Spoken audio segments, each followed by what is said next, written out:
ምናልባትም የዓለማችን አደገኛው ዕለት ሊሆን የነበረ ግን በመፈራራትም ይሁን የሚመጣውን ምድራዊ ቀውስ በመስጋት በግልጽ ባይታወቅም የዓለማችን ቁጥር 1 የጠቅላላ ጦር ባለቤቱ አሜሪካና ቁጥር 2 ሩሲያ ወታደሮቻቸው ሊታኮሱ ጫፍ ላይ ደርሰው በዋሽንግተን የሞስኮን ሰንደቅ ያነገበችውን መርከብ በቁጥጥር ስር ማዋል እርምጃ ተደምድሞ ከመግለጫ ዛቻ ሳይሻገሩ ጉዳዩ በዛ ቅጽበት ረግቧል። ይህ ማለት ግን የነ ፕሬዝዳንት ቭላድሚር ፑቲን አጸፋ አይጠበቅም አሊያም አሜሪካ መርከቧን ካለቀቀች አንዳች ወታደራዊ ጦስ አትላንቲክ ላይ ሳይፈጠር ተጠናቀቀ የሚል ትርጉም እንደሌለው የሩሲያ ፌዴሬሽን ፖለቲከኞችን ባህሪ ጠንቅቀው የሚረዱ ተንታኞች ያትታሉ፣ ስጋታቸውንም ያስቀምጣሉ።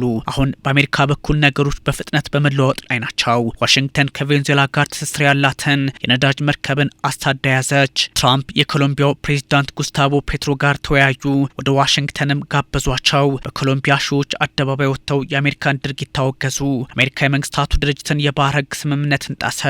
የዩክሬኑ ፕሬዝዳንት ዘለንስኪ ትራምፕ የቼቼንያውን መሪ አፍነው እንዲወስዱ ጠየቁ የሚሉት ያዳሩ መረጃዎች በሩሲያና አሜሪካ መካከል ያለውን ወታደራዊ ውጥረት አንድ እርምጃ ወደፊት የሚገፉ ናቸው። ሩሲያ በአፋጣኝ መርከቤን መልሱልኝ ከማለት ባሻገር ወታደራዊ እርምጃ የመውሰድ አዝማሚያ ይኑራት አይኑራት የፕሬዝዳንት ቭላድሚር ፑቲንን የመጨረሻ ቃል መስማት ቢጠይቅም ቢያንስ በጥቁር ባህር አትላንቲክና አርክቲክ አካባቢ መርከብን በመርከብ ማገት አካሄድ አጸፋ ሊኖር እንደሚችል ከሞስኮ ወታደራዊ ምንጮች የሚወጡ መረጃዎች ግልጽ እያደረጉ ነው። ሩሲያ ማሪኔራ መርከብ በሰሜን አትላንቲክ በቁጥጥር ስር መዋሏን ለዛውም በአሜሪካ ኃይሎች መሆኑን ማረጋገጧ ውንጀላም ማስከተሏ እጅግ አስቸጋሪ ውጥረት እየሆነ መጥቷል። መካረሩ በሞስኮና በዋሽንግተን መካከል አደገኛ ሊሆን ይችላል ተብሏል።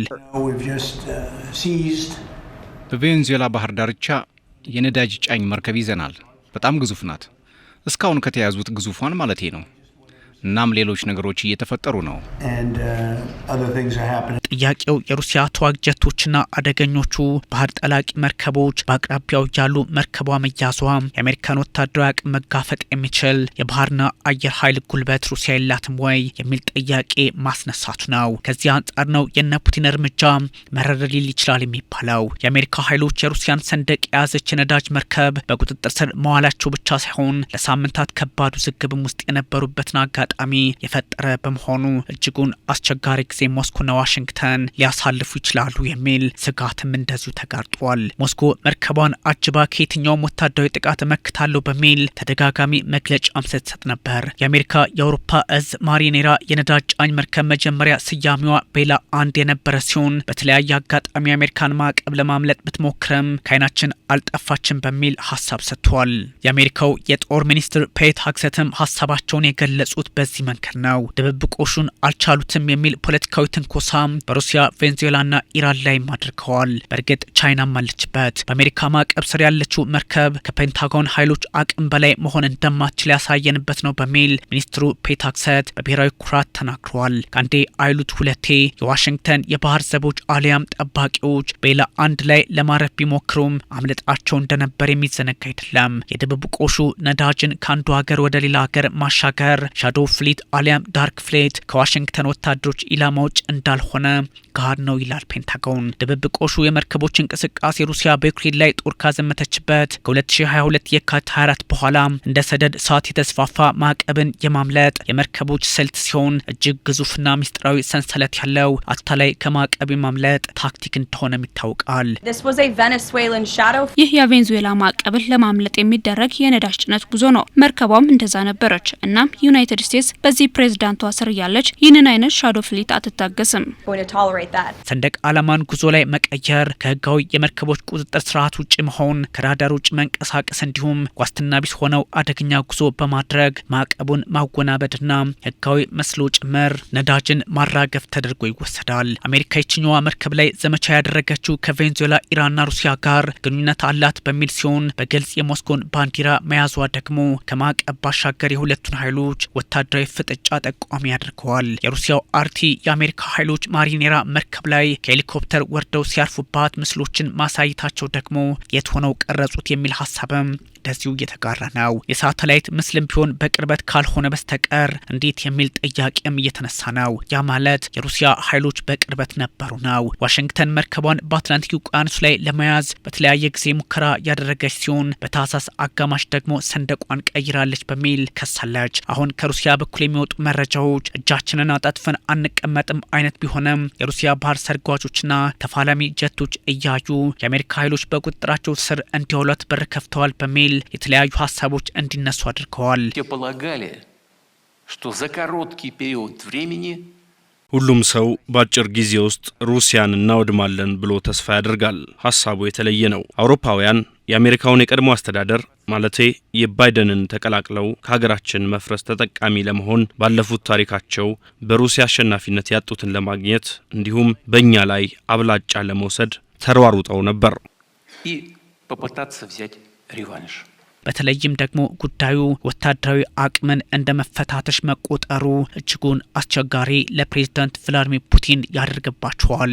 የሩሲያ ትራንስፖርት ሚኒስቴር ዋሽንግተን ዓለም አቀፍ ሕግን የጣሰ ተግባር ፈጽማለች በሚል ከሷል። የ1982ቱ የዓለም አቀፍ የባህር ሕግ ስምምነት ተጥሷል ባይ ነው። በእርግጥ የመንግስታቱ ድርጅትን ቻርተር አንቀጽ 2 ንዑስ አንቀጽ 4 ችላ በማለት የራሷን የሀገር ቤት አሰራር በማጣቀስ ቬንዙዌላ ገብታ ኒኮላስ ማዱሮን አንቃ የወሰደች አገር የውሃ ላይ ሕግን አክብሪ ብሎ መጠየቅ ፖለቲካዊ ቅንጦት እንጂ ዋሽንግተን ሞስኮን ሰግታ ካልቶቹ በስተቀር ሕጉን እንኳን ታሳቢ ማድረጉ ውሃ የማያነሳ ያደርገዋል በሚል የፖለቲካ ተንታኞች ሀሳባቸውን ያስቀምጣሉ።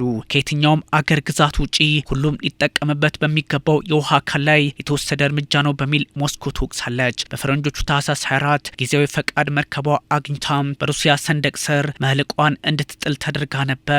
ያም ሆኖ ግን የአሜሪካ ኃይሎች በቁጥጥራቸው ስር ከዋሏት በኋላ ደብዛዋ ጠፍቶብናል በሚል ሀሳብ ተሰጥቷል። ወደ አይስላንድ ልዩ ኢኮኖሚ ዞን የተቃረበችው መርከቧ መጨረሻዋ በአሜሪካ ጦር መያዝ ሆኗል። የዓለም አቀፍ ሕግ በተለይም ከባህር አንጻር የሚሰሩ ስራዎች አሁን የተለያዩ አገራት አቅማቸውን ተጠቅመው የተዘጉትን በር ለማስከፈትም እድል የሚያገኙበት እንደሆነ ይነገራል። ምንም እንኳን የሩሲያና አሜሪካ ወታደሮች ተፋጠው እንደነበር በግልጽ የሚያሳይ መረጃ ባይወጣም ሁኔታው ግን እንዲሁ በሰዓቱ ረገብ ያለ መሆኑን ለመገንዘብ ግን አያዳግትም። የመርከቧን መያዝ ዛኳን ጋዜጠኞች ሲገልጹት መርከቧን ለመያዝ የአይጥና ድመት ጨዋታ ከአንድ ማውስ ጌም ቱ ሲ ዲስ ታንከር ብለውታል። የሩሲያ ፌዴሬሽን የውጭ ጉዳይ ምን እንደሆነ ባይገባንም አሜሪካና የሰሜን አትላንቲክ የጦር ጥምረት ወይም ኔቶ ወታደሮቻቸው ትኩረታቸው ሁሉ እኛ ላይ ሆኗል የሚል መግለጫ ወጥቷል። ብሪታንያ ደግሞ አሜሪካን በመተባበር መርከቧን ማስያዟም ተሰምቷልና በእርግጥም ጉዳዩ ስብስብ መሆኑን ለመገመት አያዳግትም። የዳውኒንግ ስትሪቱ ቁጥር 10 ቢሮ በጉዳዩ ላይ ሀሳብ ለመስጠት ትንሽ ቆየት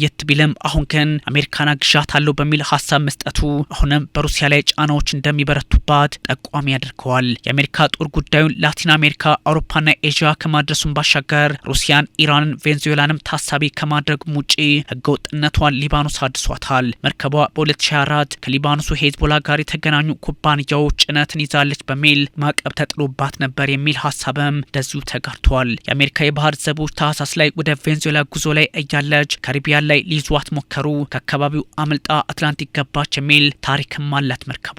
በአሁኑ ሰዓት የባህር ላይ ጦርነቱ እየበረታ መሄዱንም ይጠቁማል።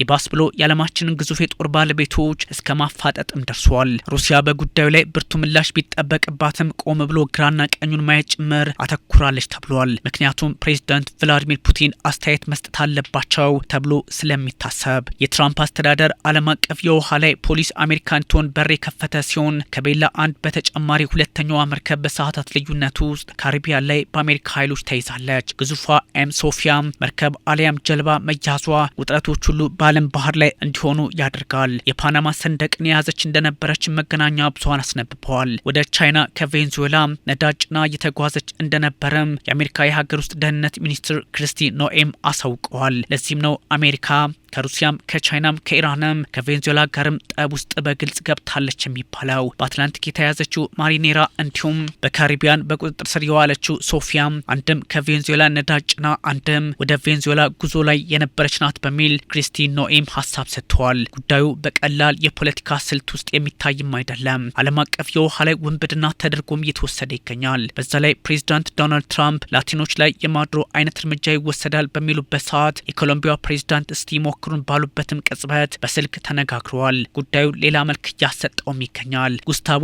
ፔትሮ አሜሪካ ኮሎምቢያ ልግባ ካለች እርምጃ እንወስዳለን፣ ጦርም እናዘምታለን ባሉበት ሰዓት ፕሬዚዳንት ዶናልድ ትራምፕ በስልክ አውርተው እንዲያውም ወደ ዋሽንግተን ቢመጡ የሚል ጥሪ ማቅረባቸው የፖለቲካ ነገር ሊያስብል ይችላል። በአደንዛዥ ዝውውር እንደ ቢጤው ማዶ ተዘፍቀዋል ሲሉ የነበሩት ትራምፕ አሁን በስልክ ስላወራኋቸው ደስ ብሎኛል የሚል ሀሳብ መስጠታቸውም እንደዚሁ መነጋገሪያ ጉዳይ ሆኗል። የአውሮፓ መሪዎች ከፕሬዚዳንት ዶናልድ ትራምፕ ጋር በማድሮ መያዝና በግሪንላንድ ጉዳይ ተፋጠዋል። 30 ሺህ ወታደሮች ኮሎምቢያ ከ2000 ኪሎ ሜትር በላይ ከቬንዙዌላ ጋር በምትጋራው ድንበር ላይ አስፍራለች። ትራምፕ ቬንዙዌላ ከቻይናና ከሩሲያ ጋር ያላትን የንግድ ግንኙነት ታቋርጣሉ፣ መርከቦችን መያዝ ዓለም አቀፍ ሕግን የሚጥስ ነው ቻይና ለች። በአሜሪካ ጥቃት 100 ሰዎች ህይወታቸውን አጥተዋል በሚል ካራካስ መረጃ ወጣች። በጅምላም ዜጎቿን ቀበረች። በኮሎምቢያ የአሜሪካን ኢምፔሪያሊዝም የሚቃወም ሰልፍ ተደረገ። ትራምፕ ቬንዙዌላ ላይ ጦር የማስፈር ውጥን የለኝም አሉ። እንደዚሁም ደግሞ ከሩሲያ በኩል ምን ምላሽ ሊሰጥ ይችላል? ዛሬ በካሪቢያን ላቲንና አትላንቲክ ከባቢ ዓለም ግራ ስትጋባባቸው ከዋሉ ጉዳዮች መካከል ናቸው። Navy has seized 2 Venezuela-linked oil tankers. The first, sailing under a Russian flag, was boarded in the North Atlantic.